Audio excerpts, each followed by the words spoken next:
Hi guys, it's Mac here, and we're back with another training video, and today we're talking about the LR Baggs Para Acoustic Instrument DI box. That was a big, long title for something so small and so simple, and yet so amazingly powerful too. Now, without, at the risk of sounding like I'm a marketing guy for LR Baggs, this is really an amazing acoustic DI box. It's not just for acoustic guitars, but any acoustic instrument will work well with this particular device.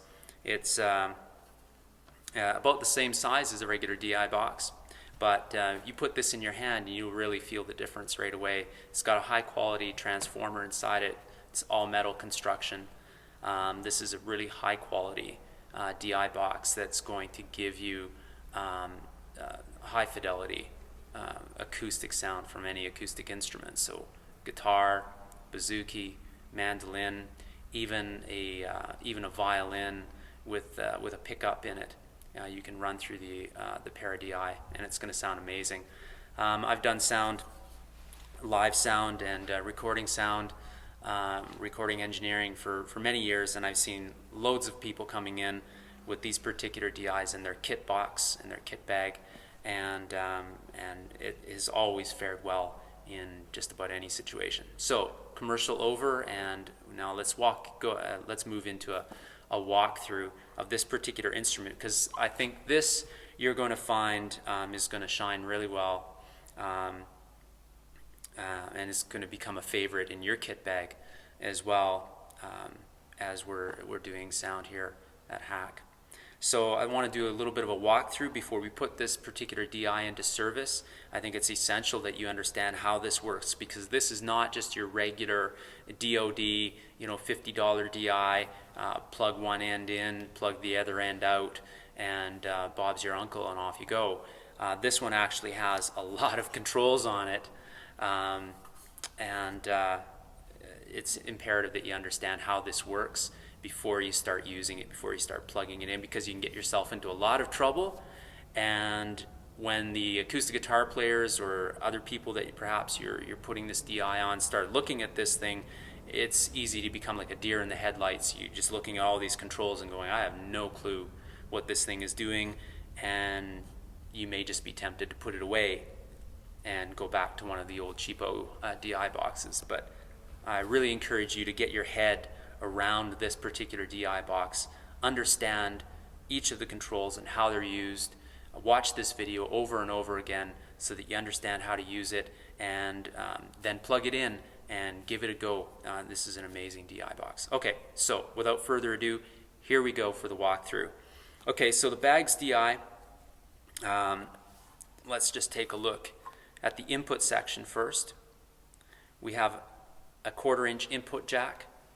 So here's where you would plug the instrument in. So let's say we're using an acoustic guitar, we plug the 1/4 inch cable into the input jack. Next to it we have a gain control, just like on your mixing desk.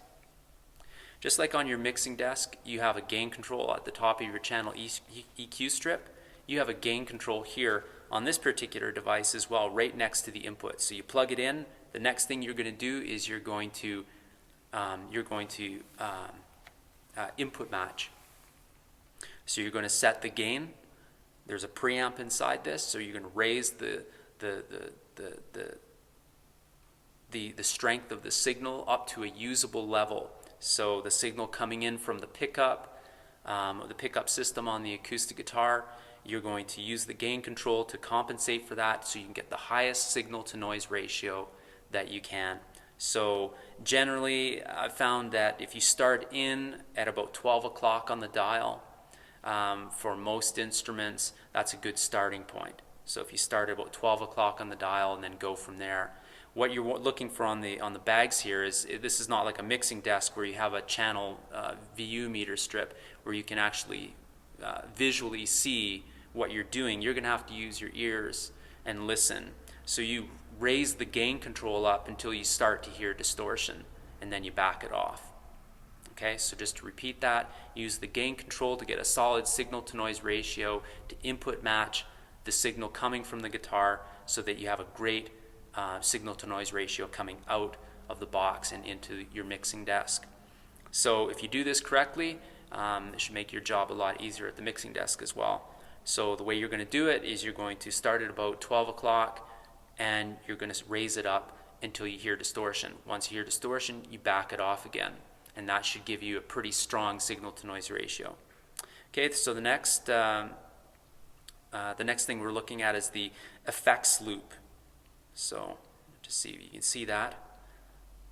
This input is for setting up an effects loop. Probably won't use that here too much, but it's there. If you have an acoustic guitar player that comes in with a pedal board, you can actually have them plug into the Para DI and then use the effects loop to interface with their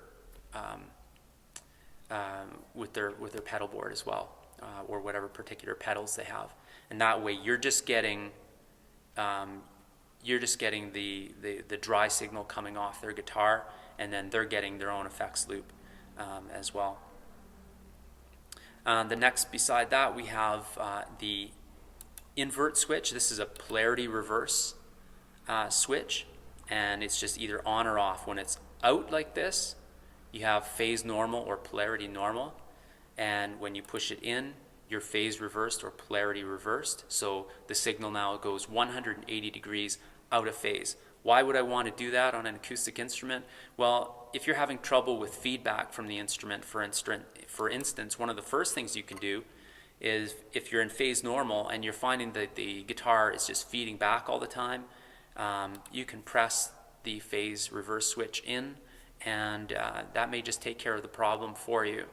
So give that a go if you're having trouble with feedback. Okay, so we have an output switch, or an output jack rather. So we can take a 1/4 inch output and send that off to an amplifier. You can also use that to send to a mixing desk if you're mixing right off the stage. This output and this output right here, so the 1/4 inch and the XLR outputs, they work together. So this would go off to your mixing desk. Here's the output, the XLR output. This would go off into the snake out to your mixing desk. This one here could be used to send to a guitarist's amplifier if they wanted to use an amplifier, and they both work at the same time. Okay, so next I want to move on to the front face controls. So we've got an input, we've set up gain, we've taken care of any phase reversal problems, phase problems we might have, feedback problems we might have using the invert switch. We've set up an effects loop if the guitar player has a pedal board.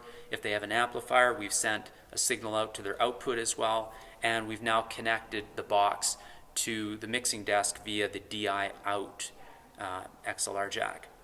This box runs off of phantom power, but it also has a battery compartment as well. It is recommended that you keep the battery inside the box, and then that's just in case for some strange reason you lose phantom power on the channel, it'll automatically switch over to battery power. But when you apply phantom power to the box, there is a 48-volt LED that comes on that tells you that phantom power is applied to the box, so you know right away whether or not you've got phantom power or not. There's also an on switch, or an on LED rather, and that just tells you that the box is on and functioning. Okay, from there we have an EQ section, and I was saying to Alex earlier that this box here is really like a channel strip in a box. So it's really like your mixing desk channel EQ strip. It's got a gain control, it's got polarity reverse, and it's got a full EQ section as well. So starting from the low section, this particular rotary control is your low frequency EQ adjust, and you can cut or you can boost just like on any other EQ. This low frequency section is set at 85 hertz. So if I can put that in context, 85 hertz on an acoustic instrument, if you have an instrument that's sounding really boomy, you can roll some of that boominess out by using the low frequency attenuation.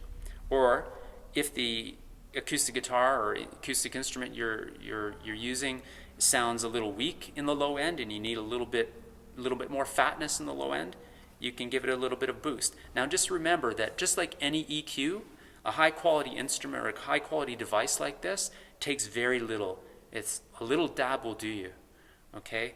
So just a little bit of EQ can make huge changes in overall tone and sound.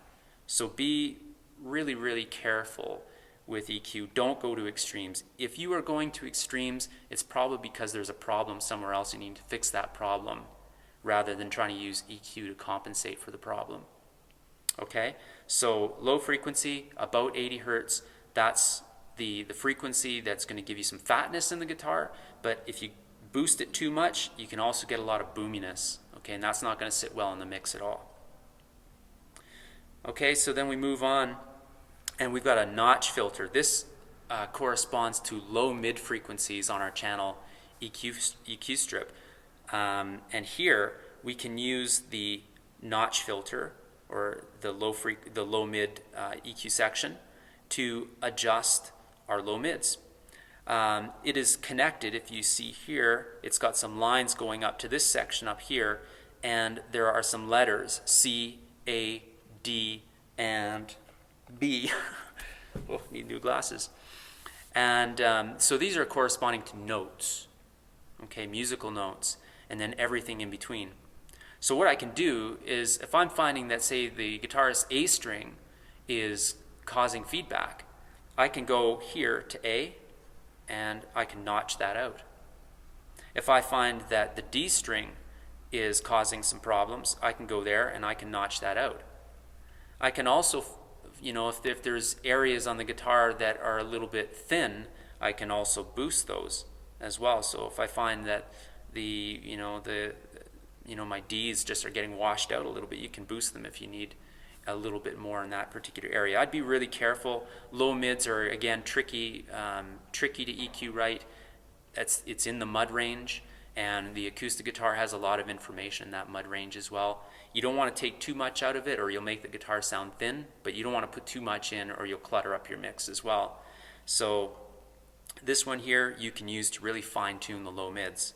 Next to that we have the mid section, and just like the low mid section, that's connected to another section as well. And this one is, rather than being measured in letters or musical notes, this one's measured in kilohertz, which we're familiar with from our mixing desk. So we can go here and we can dial in our mids. So if we want to create more presence from the instrument, more clarity, more definition, more articulation, we can do that here using the mid frequency section. Or if the guitar is sounding a little too nasally or a little too biting or a little nasally or biting, we can roll that off as well. So say, for instance, the guitar is sounding a little bit too biting. So I want to come here and maybe dial in at about 1.2K and then cut it. If it's sounding a little bit too nasally or maybe a little too boxy, maybe that's a good one to go for. If it's sounding a little too boxy, I can just roll it down here to, say, around 600 hertz and then cut it. Okay, if I want the guitar maybe to come out of the mix a little bit, I can always maybe dial in 1.5 and give it a little bit of a boost. So there's a lot of power here in the mid-frequency section, also a lot of opportunity for abuse. I would just go really slow. Again, a little bit of movement, see what it sounds like. A little bit of movement, see what it sounds like. Okay, you shouldn't be doing extreme things with EQ, or you've got another problem somewhere that needs to be fixed. Okay, beside that we have presence. This is your high mid-frequency section, and this one is set to 5 kilohertz. So if I want to give the guitar a little bit of upper end sizzle, I want to create more presence for the guitar, so it's just going to cut through the mix a little bit more, I can boost it here. Or if I'm finding that the guitar is too strident, then I can cut here in the high mid frequencies. So as you can see, this is a really powerful instrument, but you got to be careful with it too, because it can be abused. Okay, beside that we have what they're calling treble, which is essentially your high frequencies. This is where we create air, transparency, where we create sheen. Okay, it's where we create air around the instrument. Okay, and this one's set, if memory serves me correctly, it's set around 10.5 kilohertz, I think. And so if you want to add a little bit of sheen to the guitar, you can boost it there. If you're finding the guitar is just way too jangly, you can back it off by cutting it at that area as well. And then finally, the last control is the volume control. This is where we're setting, you know, our overall output to the mixing desk. So once again, if we set the gain control and we set it about 12 o'clock and that's working for us, then we may just start here at 0 on the volume and see how that sits at our mixing desk. Go back to the mixing desk and take a look at the kind of signal that we're getting, listen to it through your cans, and use your VU meters and your cans to really assess what this has done to the overall sound and tone of the acoustic guitar. So guys, that's a quick down and dirty walkthrough of the LR Baggs Para Acoustic DI, a powerful channel strip in a box for an acoustic instrument. It's got a great transformer in it, so it's going to really enhance the sound of any acoustic instrument. What I really would encourage you to become familiar with, as I've said so many times before, become familiar with gain. How does it work and how to use it? And become familiar with EQ. How do I hear and learning to listen for various frequencies, learning to listen for various tonal qualities, and understanding what each what each frequency range does to the overall sound and tone of an instrument. I can't stress that enough. This DI has the possibility of really enhancing an acoustic guitar sound, or it can really butcher the guitar sound depending on what you do to it here.